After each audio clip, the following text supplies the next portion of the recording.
الحمدللہ والصلاۃ والسلام علی رسول اللہ اما بعد۔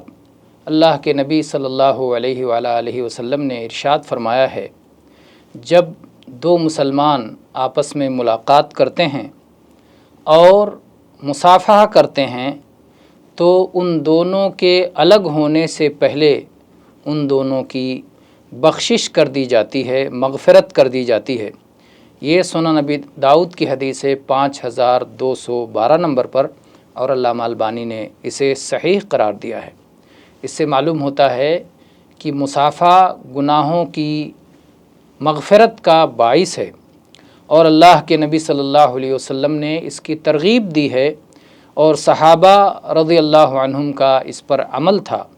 قتادہ کہتے ہیں کہ میں نے انس رضی اللہ عنہ سے پوچھا، کیا نبی کریم صلی اللہ علیہ وسلم کے صحابہ میں مصافحہ کا عمل تھا؟ انہوں نے کہا کہ ہاں، اور ایسے ہی کعب بن مالک رضی اللہ عنہ کی توبہ سے متعلق جو طویل حدیث ہے اس میں یہ مذکور ہے۔ کعب رضی اللہ عنہ کہتے ہیں کہ میں مسجد میں داخل ہوا، اللہ کے رسول صلی اللہ علیہ وسلم اپنے صحابہ کے ساتھ تشریف فرما تھے۔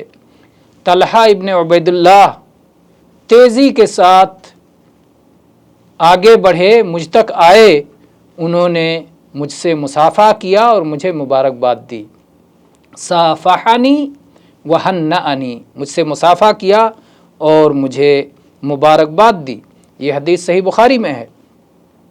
تو اسی طرح سے جو ہے مصافحہ یہ ملاقات کے وقت سنت ہے، اور یہ سلام کی گویا تاکید ہے، یعنی سلام کرنے کے بعد آدمی مصافحہ بھی کرے تو گویا اس نے سلام کو تکمیل تک پہنچایا۔